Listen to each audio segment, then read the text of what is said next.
Arkadaşlarım da içiyordu. Bir şey olmaz dedim.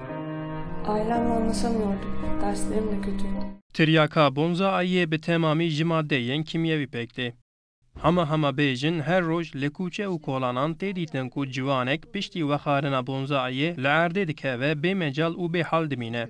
Hinek kes jî ji ber bonza ayê dimirin. Bi rastî jî li Tirkiyeyê jî di mehên dawîn de gelek kes ji ber bonza ayê mirin. Piştî mirinê zarokên xwe, qêrîna dê û bavên reben jî herkesî xemgîn dike. Bu illet öyle bir illet ki her şey kapıyor elinizden.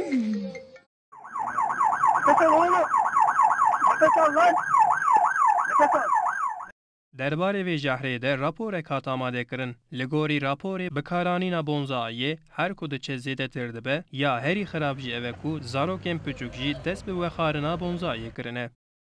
Li Tirkiyê herî zêde li bajarê Stenbolê bonza ayî tê bikaranîn. Li gorî agahiyan kesên ku ji bo tedaviyê serî li nexaşxaneyê didin gelek zêde bûne.